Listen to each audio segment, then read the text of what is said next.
Galera, ó, fica ligado aí, ó. Termoquímica e cinética química.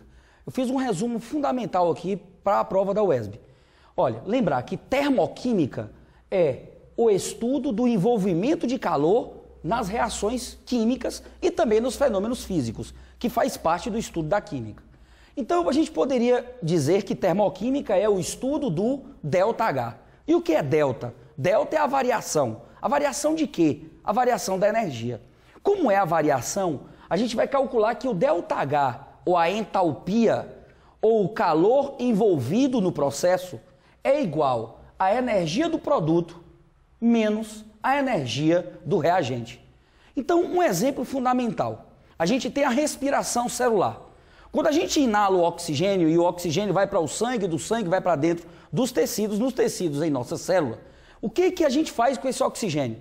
Pega carboidratos, a gente pega a glicose, queima a glicose, oxida a glicose.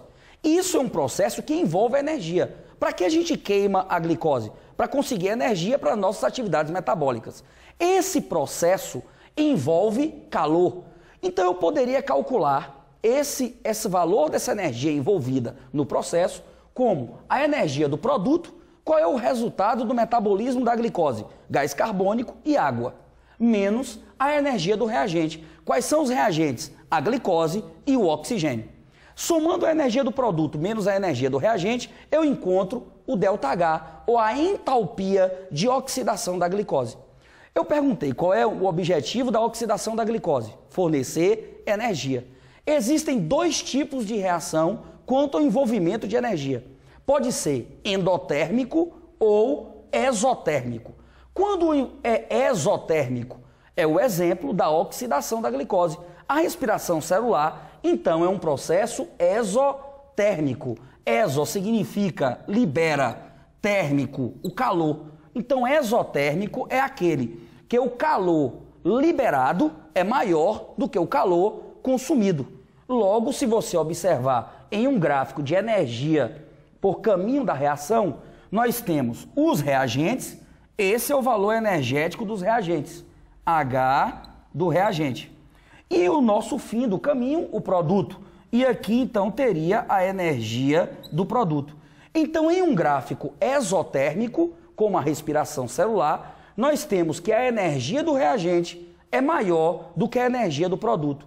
Se a gente substituir, sendo o valor da energia do reagente maior do que o valor da energia do produto, nós vamos dizer que o exotérmico, o ΔH, é sempre menor do que zero.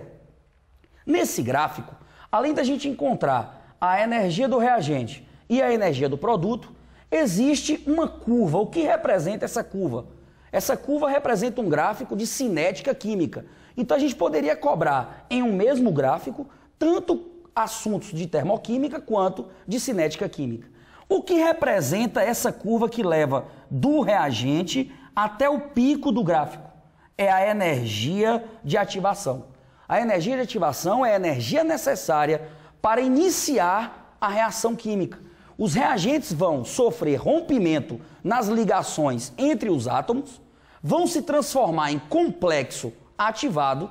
O complexo ativado vão sofrer choques efetivos.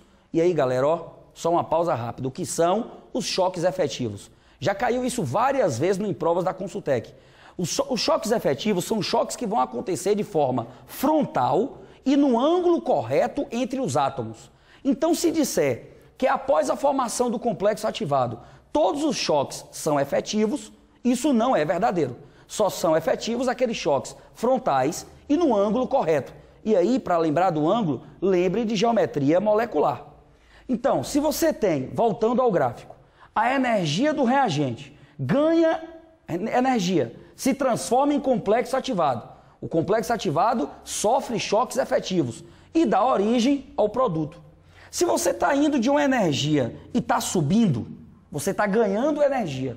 Só que no exotérmico, você libera mais do que ganha.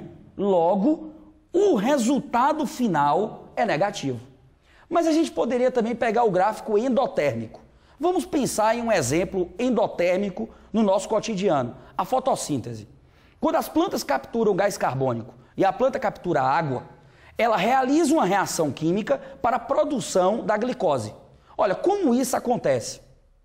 Os reagentes, energia do reagente, que é o gás carbônico e a água, recebe energia, e essa energia é proveniente do Sol, transforma os reagentes em complexo ativado, então daqui até aqui está ganhando energia, forma o complexo ativado sofre choques efetivos, perde energia para dar origem ao produto. Quando a energia do reagente é menor do que a energia do produto, nós dizemos que isso é uma reação do tipo endotérmica. Lembre, endo. Eu costumo dizer assim, ó, endo, lembre de endoscopia. Você vai colocar uma filmadora dentro de você, não é? Então, para dentro é endo.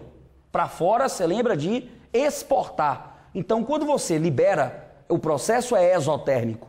Quando você consome, o processo é endotérmico. Porém, tanto o endotérmico quanto o exotérmico consome e libera. Se você consome mais do que libera, endotérmico. A energia do reagente é sempre menor que a energia do produto. Jogando na fórmula, a gente vai encontrar que o endotérmico, o ΔH, é sempre maior do que zero. Galera, a gente fica por aqui. Boa sorte lá no vestibular.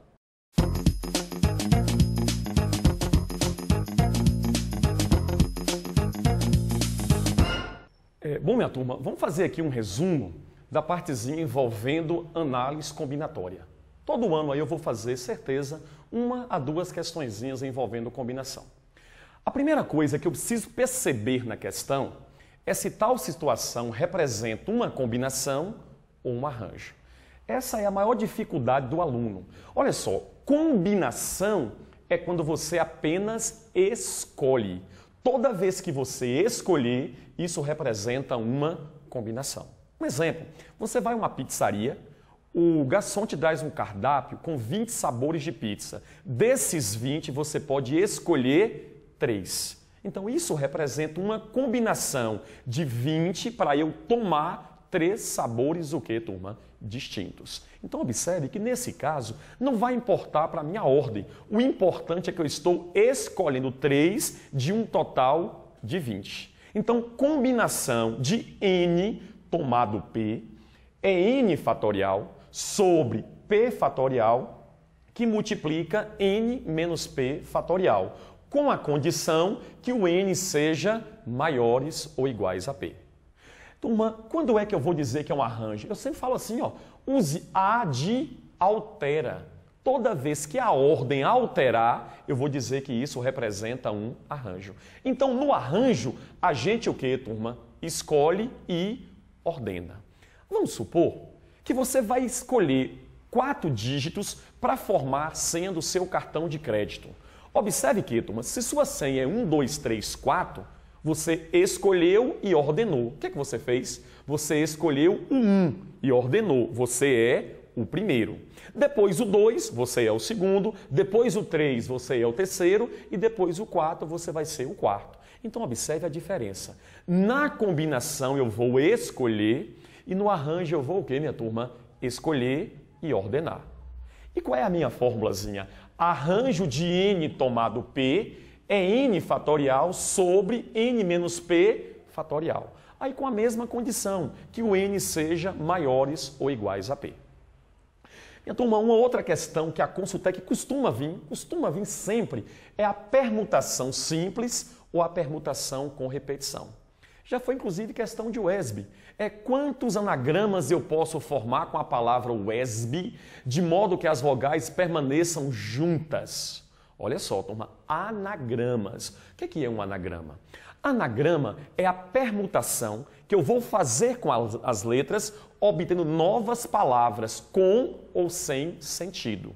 A essas palavras dá-se o nome de quê? Anagramas. Então, no caso de WESB, é uma permutação que, minha turma? Simples. É só você fazer o quê? N fatorial. Mais um exemplo, com a palavra matemática eu posso formar quantos anagramas?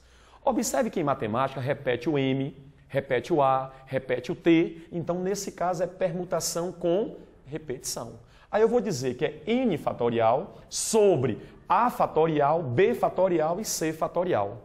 Quem é o N nesse caso? O N representa o total de elementos e o A, o B e o C representam os elementos o quê, turma? Repetidos. As minhas o quê? Repetições. Outra coisinha que eu tenho que ficar atento é o que é uma permutação. Um exemplo, você tem um total de 4 elementos. Se você for usar os 4, isso representa permutar. Mas se eu tenho 4 elementos e vou usar apenas 2, isso não vai ser para a gente uma permutação. Aí eu vou usar o chamado o quê? Princípio fundamental da contagem. E aqui fica uma dica do garotinho. É uma questão, turma, que a UESB cobrou quando a UESC ainda tinha um vestibular tradicional. É aquela permutação com repetição. Normalmente o aluno não sabe isso, não é muito comum o professor comentar esse tipo de coisa. Olha só um exemplo. Eu tenho 3 tipos de balas e desses 3 eu vou escolher 5. Olha só que loucura, turma. Eu tenho 3 para eu escolher 5. Bala 1, bala 2, bala 3. Observe que quando eu for pegar a 4ª bala, a bala vai ser o quê, turma? Repetida. E eu estou apenas escolhendo. Então isso é uma permuta, isso é uma combinação com repetição. Só que eu falei que o N tem que ser maior ou igual a P. E nesse caso é o contrário. O P ele é o quê, turma? Maior do que N. Eu tenho 3 para escolher o quê? 5. Eu preciso fazer uma mágica para eu deixar o N maior que o P. Porque pode ver que a relação é a mesma para mim, ó. É N fatorial sobre P fatorial, que multiplica quem? N menos P fatorial. Mas para que esse N fique maior que o P, o seu N agora passa a ser quem, turma? N mais P menos 1. Tomado quem? P.